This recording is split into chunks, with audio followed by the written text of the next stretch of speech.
Okay, are we good? Ready? Yep. Okay. Go for it.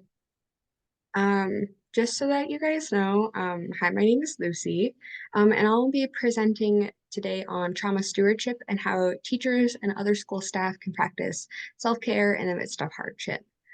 Just a little bit about me. I graduated with my bachelor's in social work in the spring and jumped right into the master's program this fall. Throughout my primary education, I had so many amazing teachers and counselors that brought me so much comfort. And so I really want to give back to the community. So just kind of a brief overview of what we're going to go over today.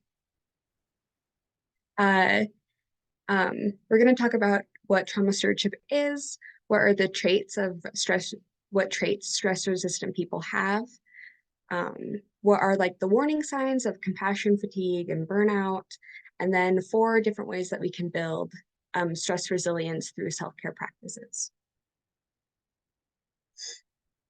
So trauma is defined in all different kinds of ways, but I personally think about it as like incidents or time periods where one felt like their needs were threatened or weren't being met. Um, and stewardship is kind of the responsibility of being assigned as a carer of something. Um, so as school staff, you guys are often safe adults that students choose to confide in. And sometimes that includes like details and stories that we perceive as traumatic, leading to our experience with secondary trauma. And so this presentation is designed to help you be a steward of that trauma in as healthy of a way as possible to you. A small note on terminology, I'll be referring to secondary trauma, compassion fatigue, and burnout in this presentation as all the same thing. There are slight differences, but for today, they all mean the same thing. Um, and so I put this quote up here. And it says, if we are to alleviate the suffering of others in the long term, we must respond to even the most urgent human conditions in a sustainable and intentional way. So what do you think this quote means when it says sustainable? What comes to mind when I say sustainable?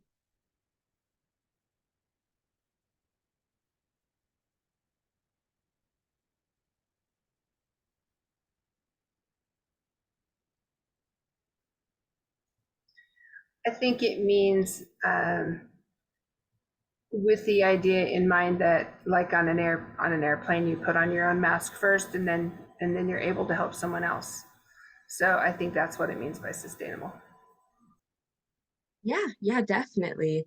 I think that this is one of the things that we have to keep in mind when we approach students and other people is that um, our our interventions and the way that we interact with them has to be sustainable in the long term for us.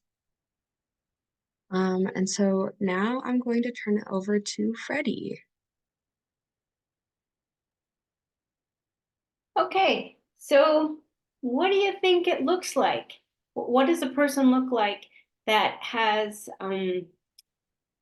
who's stress resistant? What kinds of traits do they have? What behaviors do they exhibit? How would you know somebody was stress resistant?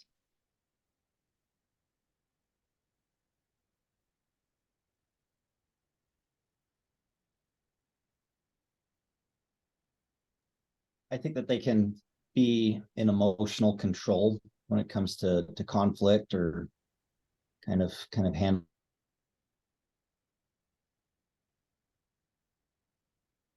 Thanks. Anybody else? Any idea what it looks like for when you know somebody is stress resistant? Kind of the jumping and vocal. Oh, sorry, you're kind of breaking up on us a little bit, TJ. Sorry, yeah, just essentially somebody that kind of thinks before they speak and takes a deep breath in a intense situation. Good, thank you. I think that everybody experiences stress, so a lot of it can have to do with recognizing those feelings and then implementing some action, taking some action instead of what I have done historically, which is just kind of let it grow and grow and grow. So being proactive. Thanks. Excellent. Anybody else? I would say those people that set really good boundaries. When you notice that people are setting good boundaries for themselves, that they don't, family time is family time, school time is school time. Excellent.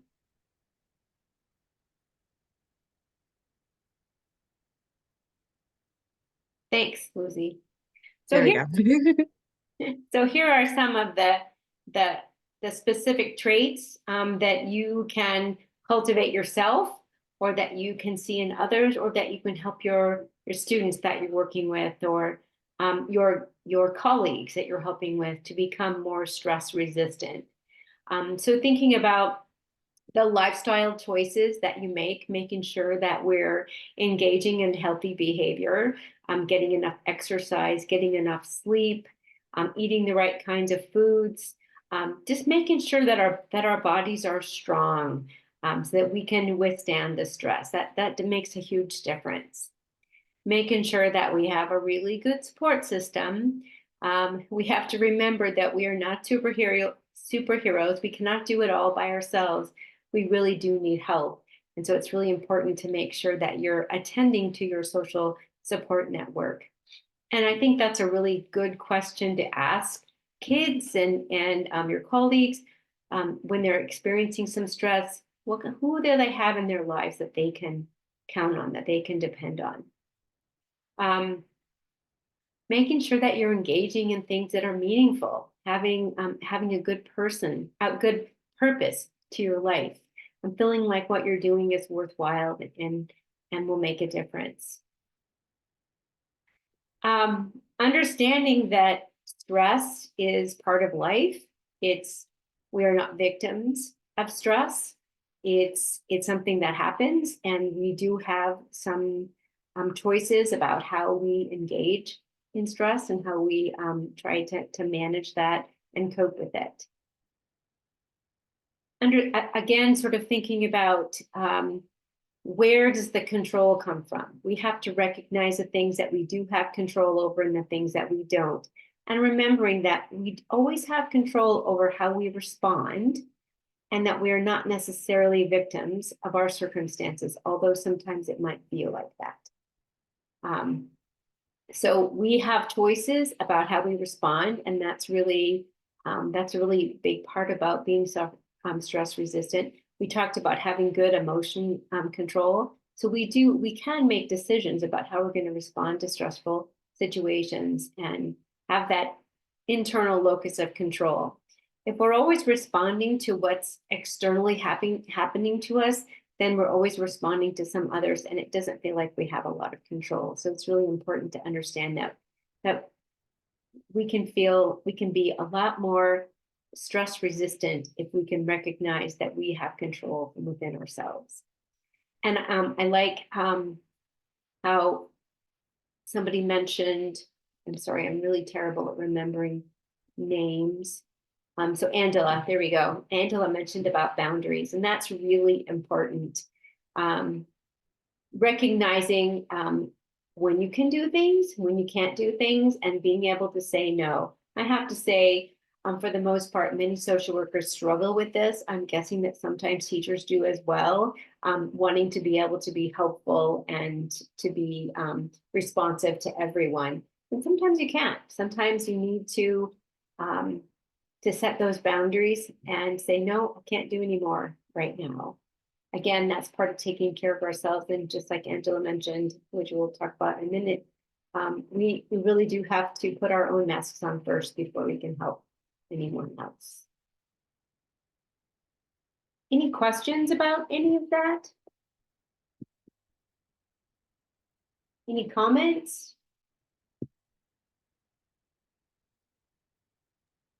I was thinking when you said understand locus of control was a big one for me, was worry about what I can control. That's where I get in trouble, is I stress about things that I don't necessarily have control over.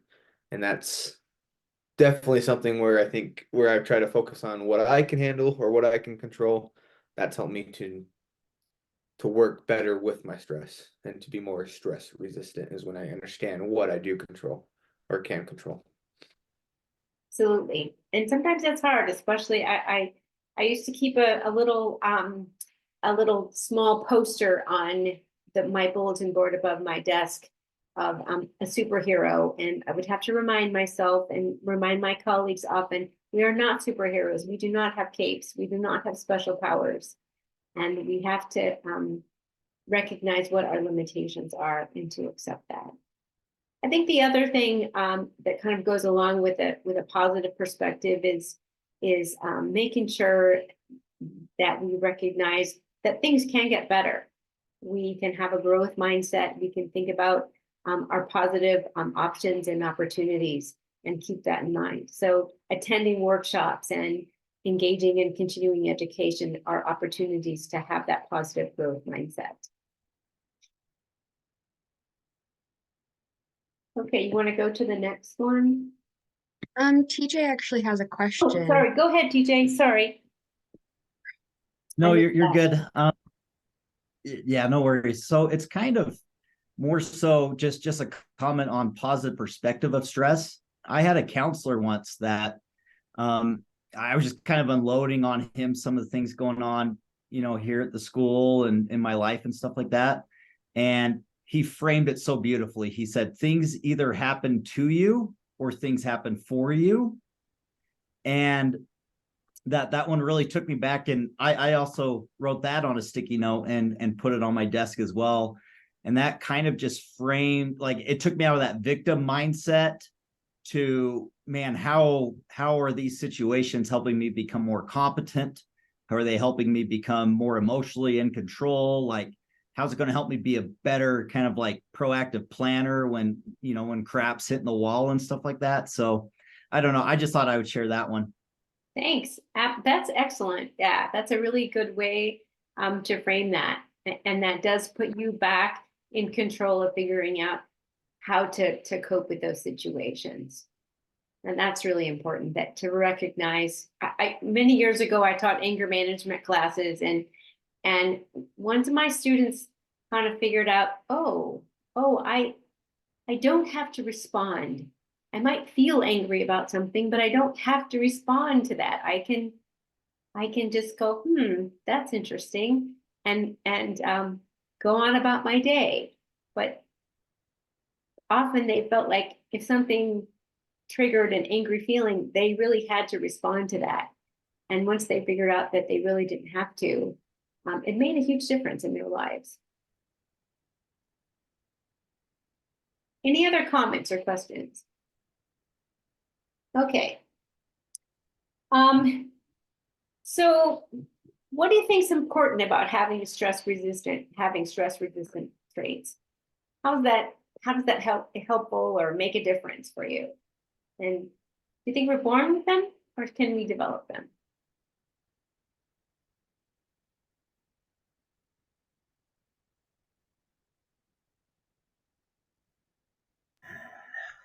I definitely don't think you're born with them.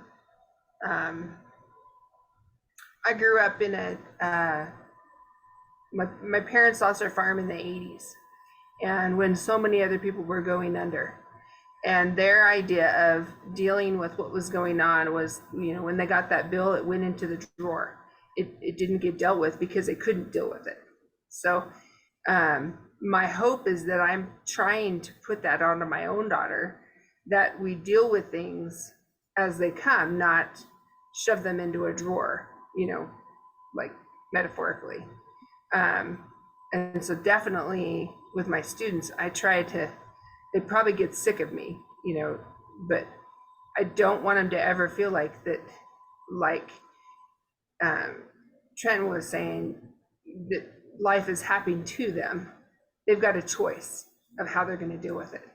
But I have to say that to myself sometimes in the mirror myself, because if I have a really, crappy day with like honestly with an administrator or a parent, I have to, do that too. And sometimes I'm not great at it, but you know, over time you get better, hopefully. So developing is huge. And I think we're all works in progress, and sometimes we make mistakes, and that's okay. And being able to own those mistakes, and we can always apologize if we don't respond in a way that we think maybe was the best in that situation. We can always ask for people to have an understanding of where we are at that moment. They may or may not, but we can ask for that.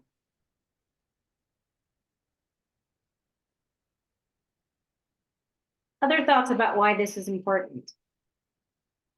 So one thing, because challenges happen and we got to deal with them. So I think we've sort of covered this a little bit. That way, it's really difficult to help others if we're not in a good place ourselves. And sometimes we're having a bad day, and maybe we're not as available at those times. And again, that's sort of thinking about those boundaries, recognizing where you are at that time, and making sure that you're taking care of yourself. Maybe you need to take a walk. Maybe you need to engage in some breathing exercises. Maybe you need to talk to a friend. Or maybe you're hungry, you need to have a snack. So finding out, what's maybe going on and doing your best to address that challenge at the time so that you can move forward and help others in the way that you want to. We talked a little bit about sustainability. So if we can become resistant, stress resistant, if we can develop those skills, then that will be sustainable. We'll be able to get through those difficult days, the challenging students, the challenging parents, the challenging administrators. We'll have more energy and more creativity to be able to deal with those challenging situations. And we will not necessarily feel as victims of those situations, but that we do have control over our response to them. And then you can carry on for another day and help those students, help your colleagues, help families. And I can't, being a teacher, choosing to be a teacher or choosing to be an educator and working in public schools is definitely a worthwhile endeavor, a worthwhile career choice. And I'm sure that it gives you all some purpose and a sense of making a difference. And that's part of being stress resistant and making it worthwhile to invest in yourself and the people that you're working with. Any additional comments about the importance of being stress resistant?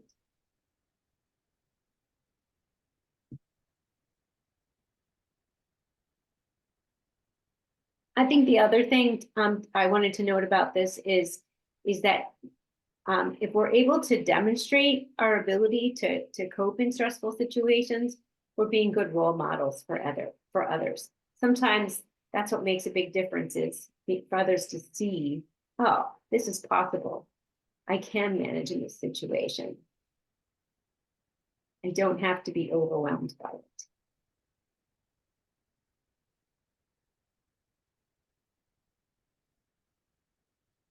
You want to go on to the next one?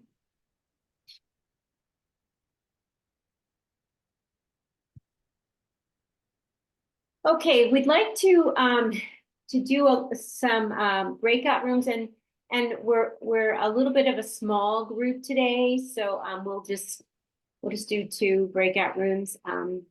It might be a bunch of my students together, but that's okay. This will be good for all of you as well. So here are a list of 16 warning signs of compassion fatigue or burnout, and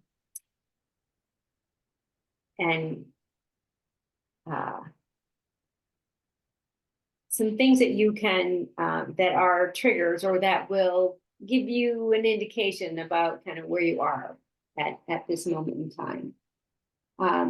So take a minute to think about that, see if there's any things on this list or maybe additional items for you personally that sort of resonate with you. And then Let's see. 1, 2, 3, 4. Yeah, okay, well, this will work out okay. I'm gonna I'm gonna make 3 groups so that you'll just be with one other person. And if you don't mind, if you feel safe sharing with that other person, maybe what's true for you about compassion fatigue, thinking about some times where you felt a little burned out or felt a little um, overwhelmed by your situation. And maybe you engage in some of these warning signs. If you could share a little bit about that, maybe the experience, how you coped with that. Um, what was sort of your reaction in that situation? So just talk a little bit about a time when you felt burnt out. Then I have to find my breakout rooms. There we go.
All right. One thing I wanted to mention is sometimes we might hear something shocking with regards to how folks have handled stress, and I think it's important to the extent possible to try to have as much of a neutral response as you can, so that people don't feel judged. That can often shut down the conversation, and you want people to be able to talk to you. So even if you're, talking with colleagues or with students or with parents, trying to remain as neutral in your response, in your expression to them telling you something, so that they don't feel judged. I don't necessarily want anyone to specifically share information, but I guess just some of your thoughts about those warning signs of compassion fatigue and burnout. Any comments about that?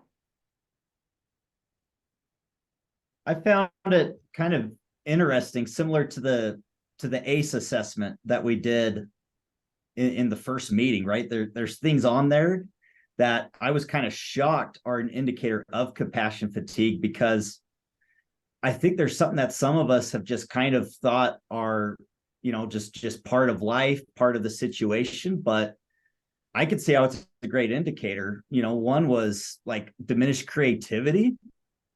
And that's one that I've kind of noticed comes up now and then, as there's days where it's like, sweet, I'm going to like go talk to this kid about that, or I'm going to approach the principal about, maybe this kind of a program. And then, suddenly by the time it's lunch, you're just like, I think I'm doing pretty good. And I don't even remember what I was going to do anyway.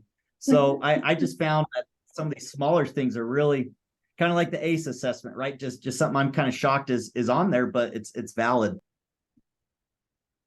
Absolutely. Thank you. Anyone else? Anything that sort of struck you or?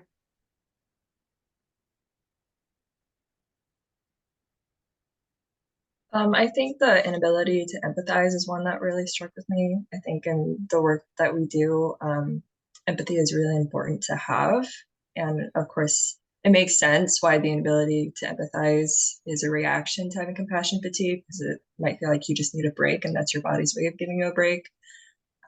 I feel like it's just so hard where it's something that you need to have to work with clients. And yet, when you're struggling with compassion fatigue, it's really hard to have that. So I think it's good to be aware when we start to face that in our careers, and how that can impact our clients as well as impact ourselves. I'm sure it's difficult for us to go through as well. Excellent. Yeah, I want to chime in about what Kaylee said and add in that, like, I think that this is a great thing for us to have compassion with in terms of our coworkers. Like, if our coworkers are having that hard time empathizing or understanding the complexity of a situation, then it's really nice for us to be able to say, like, oh, I can see that these are warning signs and that they're not bad people, they're just struggling a bit in this kind of realm. So I think that this is really good for ourselves, but also for our capacity to appreciate our colleagues and coworkers.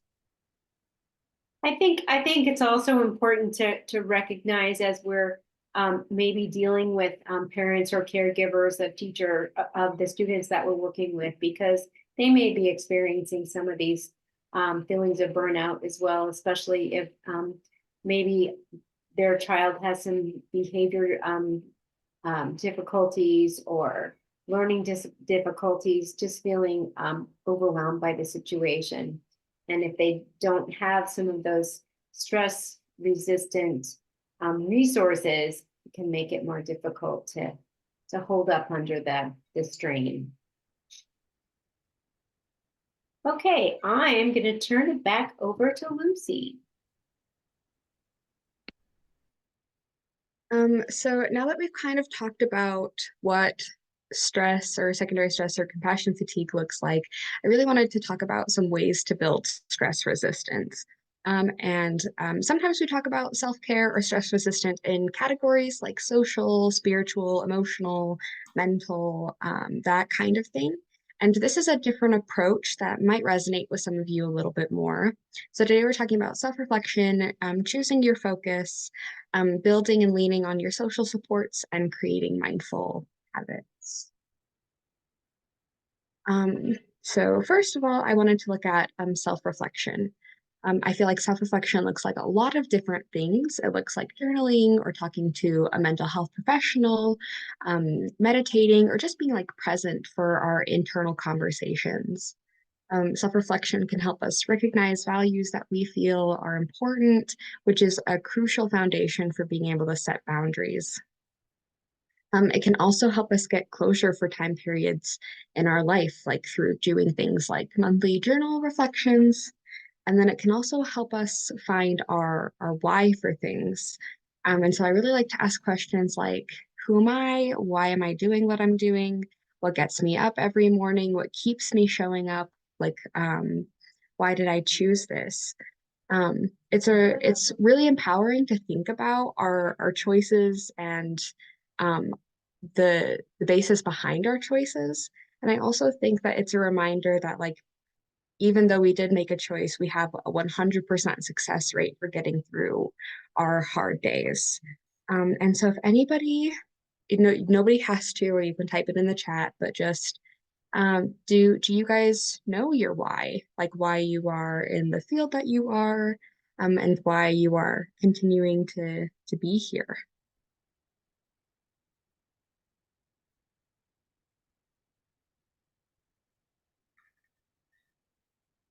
So mine is really simple, and I think it encompasses a lot of things. I just feel like I was called to do what I'm doing, to love kids without any unconditional. It's just unconditional, and to meet them where they're at, and that's it. And so when I whittle all the crap down of what I do on a regular basis, whether I couldn't get to this college and career thing, or I couldn't, had something go on and couldn't see that parent. Okay, all this stuff, all the gobbledygook goes on, but really, right at the heart of it, am I loving those kids so that they feel like that they can come in and feel cared for or have a safe space? That's it. I feel like a lot of people can connect with that and that they are just here to be a guiding force and that they feel called. Like I think that that is something that a lot of people experience. For me personally, I feel similarly to you, and I talked about it a bit at the beginning, but that I'm doing what I'm doing because people before me did this for me. And so I just want to continue to pass on the gifts that I've been given. And I feel like when things get really tough, I can really go back to those experiences and be like, this is really difficult sometimes, but I'm still going to stick through it because I care about this and I want to do this. Um, and then, so the next kind of thing that I want to talk about a bit is choosing our focus. So this pediatrician said, I focus on what I was able to do that day. I focus on what went well, what changed, what moved, and what I was able to do. And the rest I leave behind at the end of the day. So why do you think that was so helpful for this pediatrician, and why do you think that that might be something that a mindset that you might want to adopt?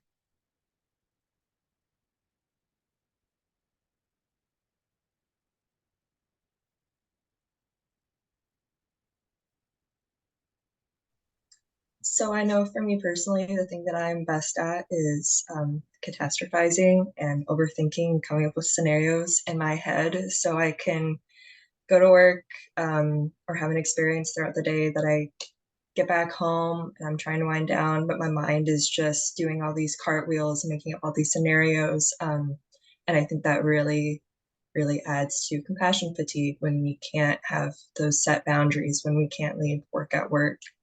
And so I think it's important for us to be able to do that, be able to get home, be in the here and now, practice some mindfulness and some grounding, instead of being at work constantly, because it can negatively affect us and it can negatively affect who we work with and everybody around us.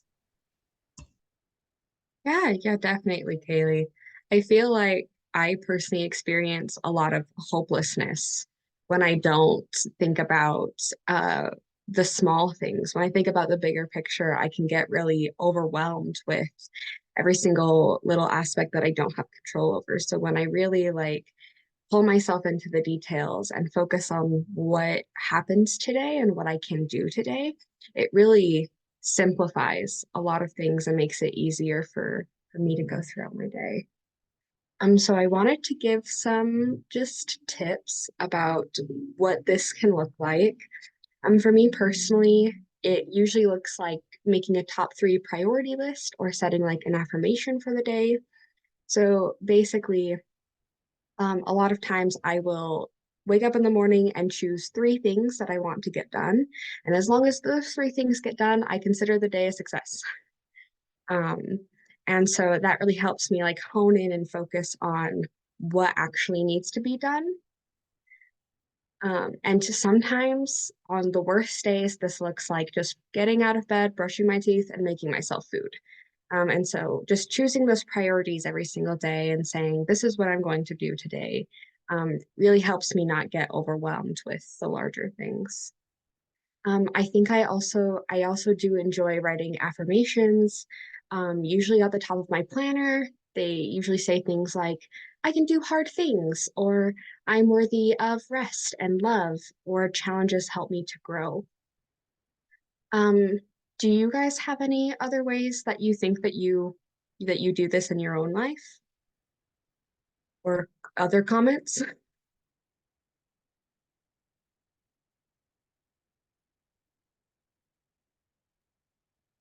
I like to make a monthly schedule, sort of how I'm going to approach my workday, what kinds of projects I want to work on each day, because I usually have several projects going at the same time.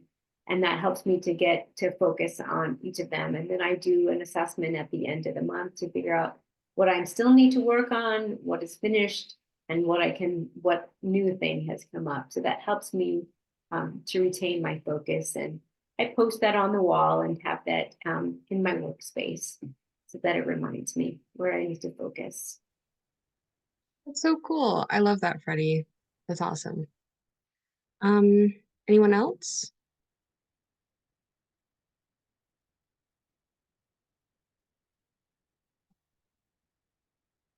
So the next thing that I wanted to do is you can say it out, or if you don't want to, you can put it in the chat. But I wanted you to list like 2 or 3 people that you know that you can reach out to for support. Um, for me, that's my partner, my family, and then I have an amazing friend who I FaceTime pretty regularly. And those people are like really part of my community and important to me. So you guys could put it in the chat or say something or even write it down. That would be just identify your supports.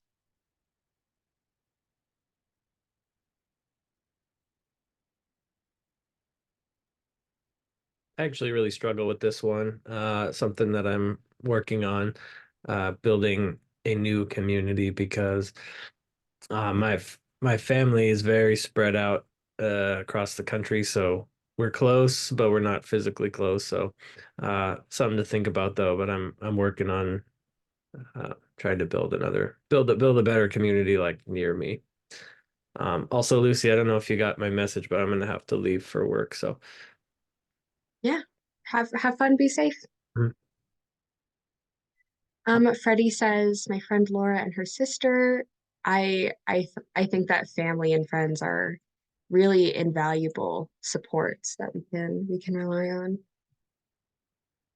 Haley, who's your community? Um, I have a pretty good support system, I'd say, within my family. My brother, I think him and I are pretty good support systems for each other. We're in the same program, and so he's been a big one. I also have friends slash peers in the program that are huge support systems for me as well that I really appreciate. And I like what you're talking about with like technology. It's been able to help me to keep in contact with my supports and FaceTime the people that support me. And yeah, I would also like to say animals can be a really big support too. I think that's one that kind of came to my mind was we have cats and stuff that just made me feel so loved. So yeah. I love that. You have a couple of animals over there, and I enjoy seeing them whenever they occasionally are in the same room. Um, Angela says, my husband, my mom, my mentor. That's awesome. I love mentoring supports because I think that even though our family and friends can be so helpful, there's no one quite like somebody who knows what your role is and what your job is, and who can really connect with you and be like, "Ooh, that is a rough situation." There's nothing quite like that relationship. An important part of understanding our social supports is also reaching out to them whenever you are having a rough time. And I know that a lot of us, I definitely struggle with reaching out to people. Um, and I think that it's really important for us to learn how to reach out to people and to think about like how important it is for us to feel that connection. TJ. I hope this doesn't come off as intrusive or insensitive, but I think it's important for us to remember that there's nothing wrong with us having a counselor, right? An outside therapist. If I could get kind of vulnerable, I've got one that I've been seeing, I think, since like 2018. And what's been great is as I kind of navigated through like my times of burnout and kind of those hardship times, half the time our monthly visits are simply like he's now my peer.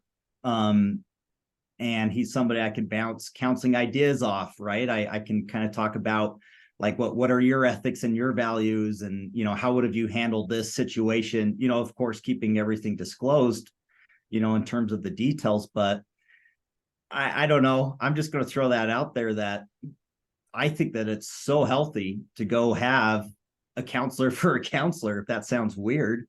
Because if anything, they are an unbiased source who can objectively walk you through something that they're not emotionally attached to. I don't know if that's kind of a wrong thing to throw out or taboo, but just something that came across my mind.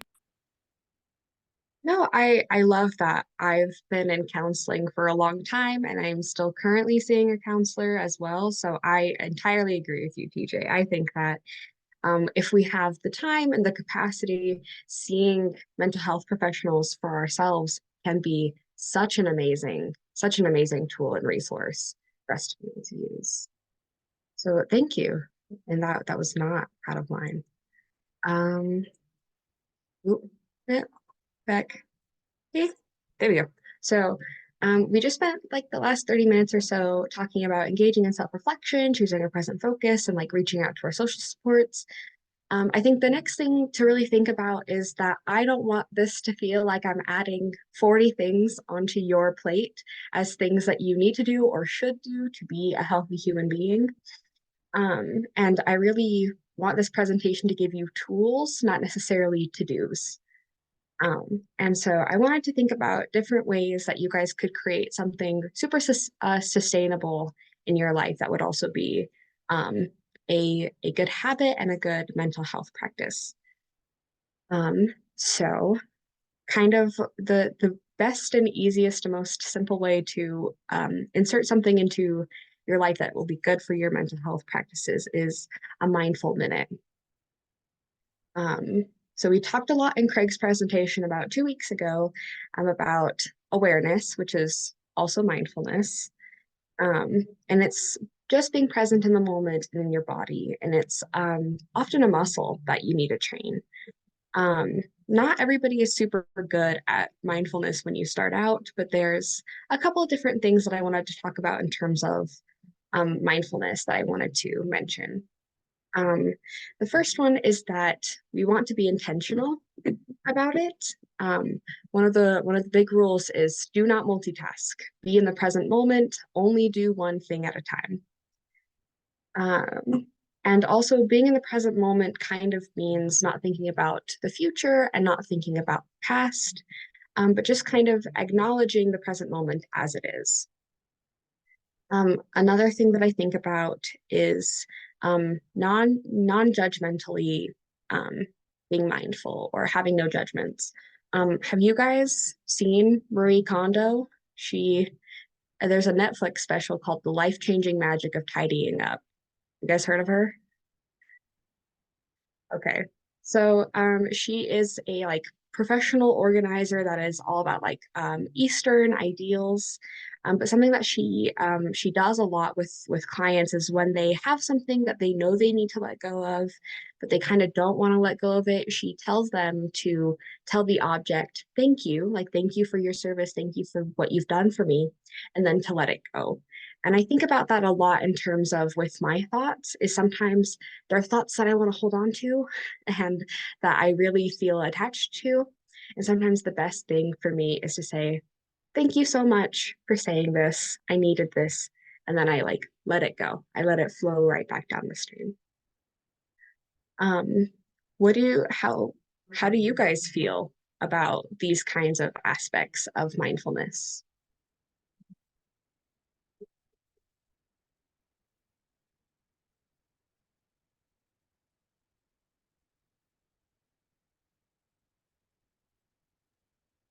For me, it's hard to stay in the present moment. Like my mind either jumps to what I need to do in the future or even jumps back to like what's happened in the past.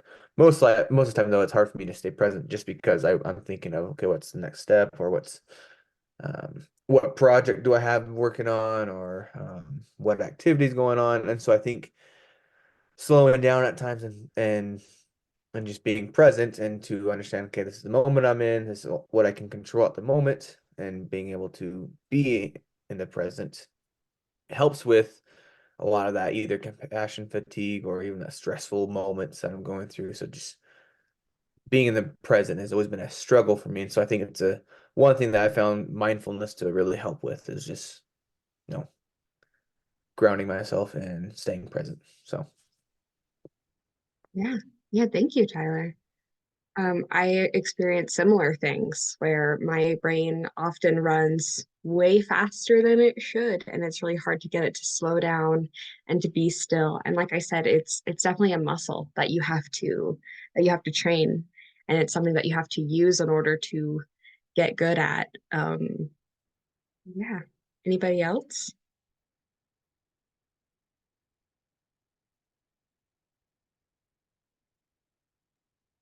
I try to practice mindfulness meditation every day if I can. Not always successful, but at least taking a moment to just be present and just breathe and not worry too much about what's going on or what's coming up, but just take that moment.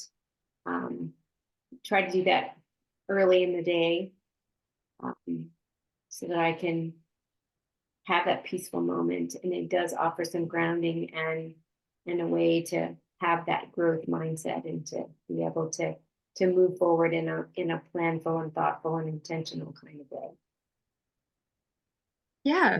Yeah, I've also been trying to do a meditation practice every single day, and it is very difficult. And often my brain does not want to do it because it's exercise and it's pretty exhausting sometimes. So it's difficult, but from my experiences, it has been really worth it to take those extra 5 to 10 minutes to just really be in the present moment and to just think about where I'm at right now.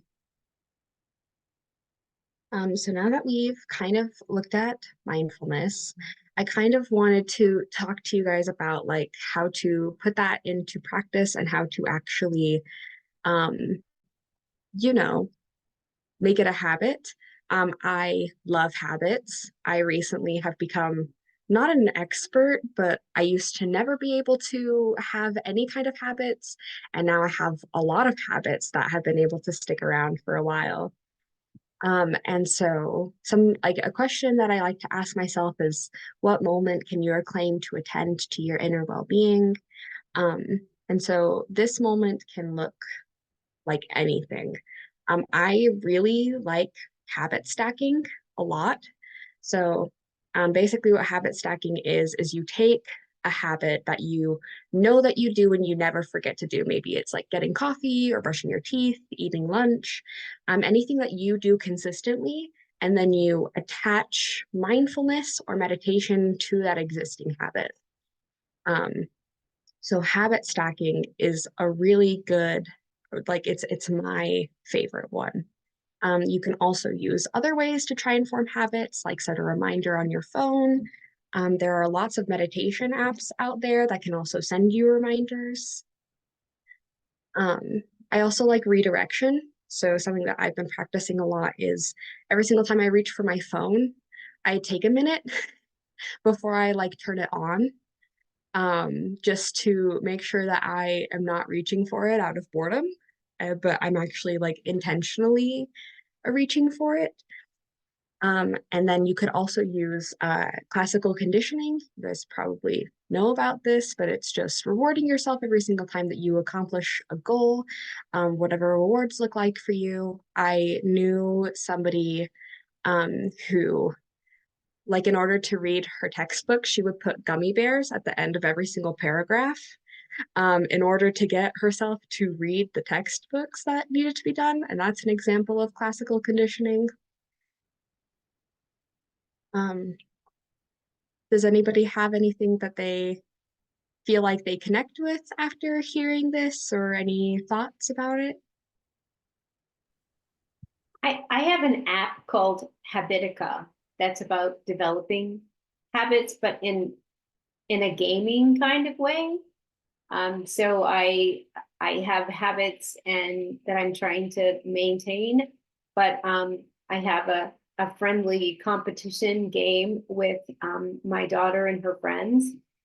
So we try to um, uh, conquer some challenge as a group through achieving our habits on a daily basis. So it's each person's habits are individual, but it's kind of a fun way to focus on that and making sure that you're doing the things that you want to do to take care of yourself. So it's motivating and fun at the same time. So I do enjoy that. I like the idea of habit stacking though. That's a good one. Yeah, habit stacking has been a very successful strategy for me, just making sure that like I do one thing and then moving habits both before and after it or during it has been really amazing for me. But I like what you were saying about like having that app with your daughter and her friends. I think that um me and Kaylee have a self-care app called Finch, and it's so much more useful to use an app when you know that somebody else is also using it, because you can send like reminders like, please drink some water for your own well-being at some point today. Um, and so I feel like the community aspect of apps and other things is is a way that like really keeps it consistent for me personally. Does anybody else have any thoughts? Does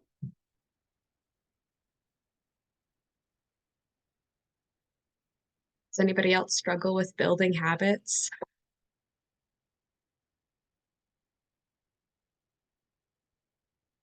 Tyler, do you want to speak to that really quick? You don't have Yeah, to. so one, or I guess there was two habits that I was trying to develop over the course of the semester. Both were to read every night and to like something other than like textbooks.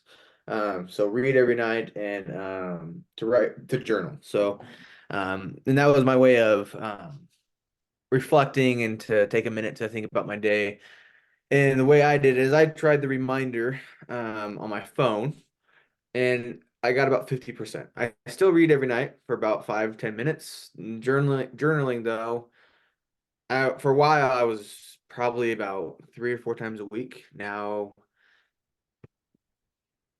and the last one was about 2 weeks ago. So yeah, I think that's the date. So it kind of worked for one of them, the other one not so much. So I like some of those simple things, like where I have to sit down and be in the moment to sit down and journal. It's something I've had a hard time building that habit. I've gone back and forth, and so I might try one of these things. And I don't know if I'm trying the reminder thing again.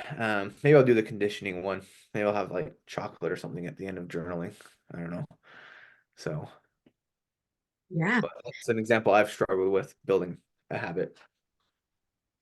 Yeah. I personally found that conditioning does not work for me even a little bit. Because I'm always like, oh, well, if I can have this after the task, then why can't I just have it now? I don't have that self-discipline part that is super needed for conditioning. Um, Angela, do you struggle with building habits?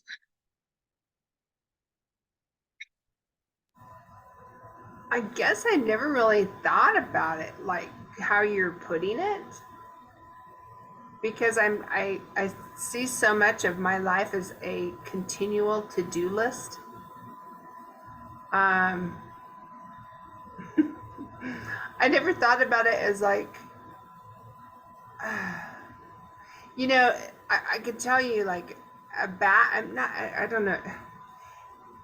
My daughter hates weekends because she knows that's when we get the cleaning done for the house. But we have to do that. I mean, it's just. I mean, not only is a habit, but it's a to do. I mean, if you want to wear clothes this week, then you have to clean them. She hates it because it's like we can't do any. She says we can't do anything fun until our chores are done, and she knows that anyways. But I like the idea of the habit stacking, um, where you're brushing your teeth. You might as well be doing those certain things. I think I do that, but I didn't really know that I was doing it, to get those little things in, because when you're really busy, like the last couple days has been like, I get home, I sit in my chair, and I'm just like, I mean, I'm done with the day, Yeah. and I'm just like mind numb, or want to be. And so I guess I think I need to think about that and how I can make that work for me. Does that make sense? Yeah, That's pretty, totally. I guess that's a pretty honest answer. I don't know. No, I love that. I love your honesty. That was really nice to hear. I feel like a lot of people have a similar feelings towards cleaning and other habits that like need to get done but are not fun to do. Haley, you had your hand up. Yeah, so I just thought of an example. Hopefully nobody judges me too hard. But I used to work at a inpatient treatment center for youth. It's like a group home. And some nights were very stressful and I'd work up until like midnight and then I would drive home, midnight, 12:30, and then I'd drive home. Um, and some nights you just like kind of, it's just overwhelming. You just kind of want to scream. And on the way home, what I would do to practice mindfulness to like get myself into the moment and out of my head, um, and do something enjoyable at the same time is I used to like have a playlist and I would belt songs in my car at the top of my lungs as I was driving home. Sometimes I'll like crack a window so I get the like cool air in on my skin and it helps me to stay in the moment and it helps me to keep myself out of my head because I'm too focused on belting out the lyrics. And that's something that was such like a calming thing that really helped me to unwind. So I don't just if anybody is interested in trying that out, I highly recommend it and I won't judge you. I don't think anyone here is judging you. I think that that's such a good mindfulness practice. Usually you don't want to like multitask, so driving and listening to music are a little weird.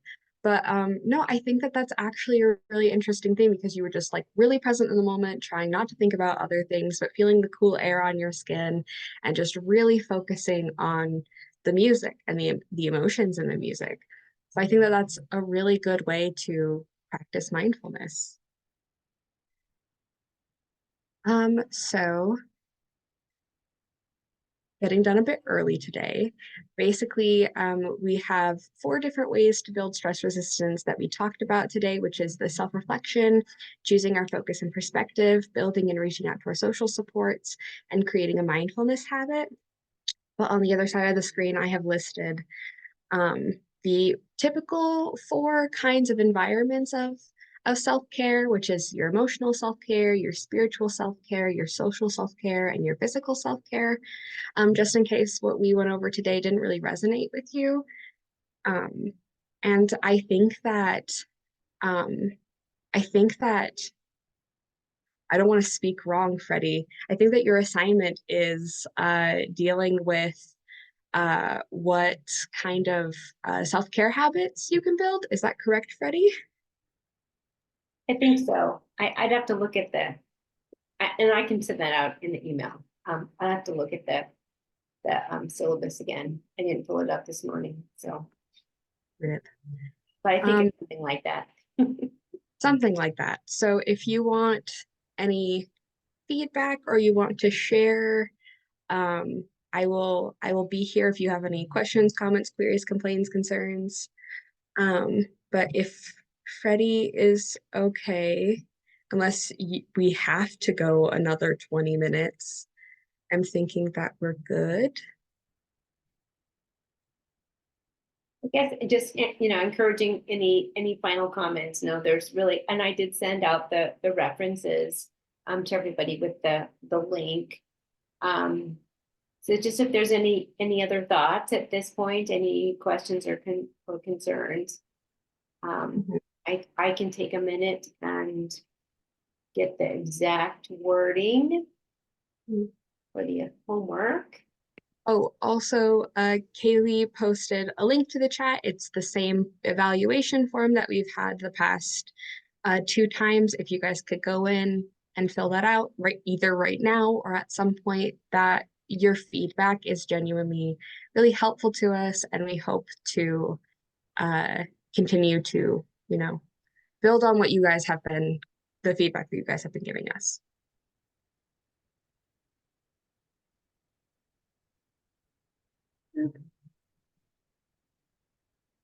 I will. You can't tell if Freddie is frozen or not. No, I'm not frozen. I'm just looking up the. Okay.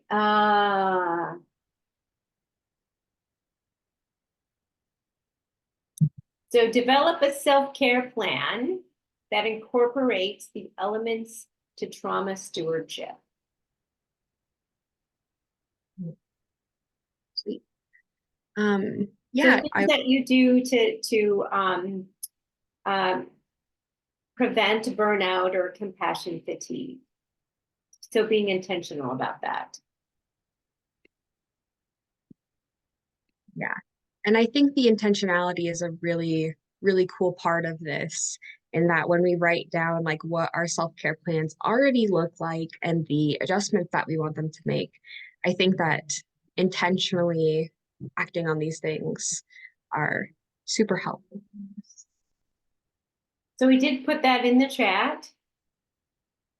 I just copied it from the syllabus. It's there in the chat. And you can the final reflection papers are not due until the end of our workshops. I think I can't remember the exact date, but some in February. But we'll take those and you can put them in our include email. So you can either do it in email or doing it as an attachment. Either one is fine. So it's includesw@isu.edu. And we will take a look at those and give you any feedback, but so far they've been great. And so if you guys want to uh, leave and take this and use this time to write your papers or do anything else or practice mindfulness, um, feel free to do whatever you need to do. And we will see you. Oh my gosh, the next one is In January. January. Hang on. Um, it is January 12th. Okay. We will see you guys again January 12th. Just to be clear, so we need at the very end, Freddie, we need to write a reflection paper on each of the ones. Yes. And how long does it have to be? No more than a page. Of each reflection? Yes. So how many are, so like 8 pages? I think there's 8. I think, yeah, 7, 8. Okay. Something like that. And then you'll remind us when we need to get that into you?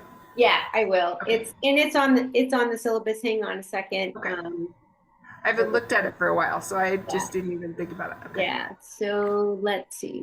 Did I put it on there? The last one is, the last reflection is on the 23rd of February. So if you can get those in, by at least a week after that, that'd be great.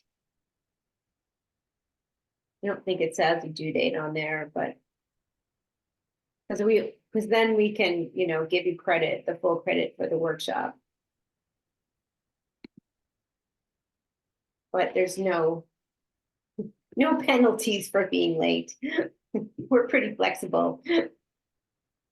Yes, definitely. Flexibility is an important part of stress resistance. Yes. Psychological flexibility. I've been reading about that a lot lately. Thank you for that. I appreciate it. Absolutely. Hopefully I won't need that, but I appreciate that. Yeah, no. And I certainly can send out reminders if we're missing anyone. So yeah, well, good.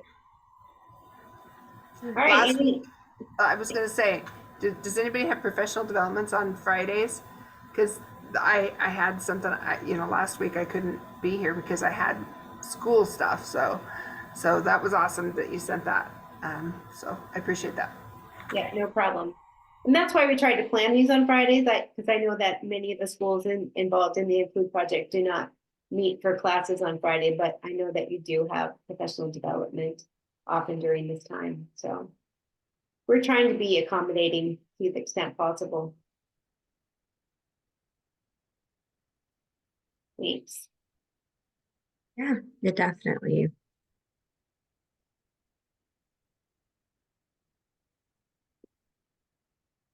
Okay, well, if there is nothing else, then we are good to go for today. Thank you so much and have a great holiday.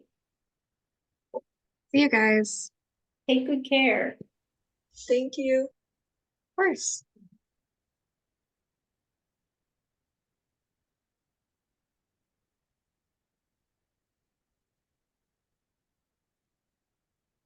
I am sorry I got done a bit early. No, it's fine.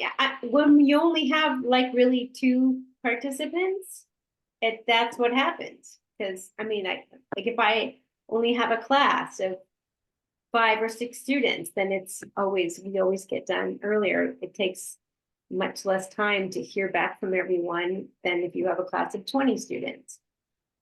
So, Yeah. there are 8 people, I think, that are registered for this.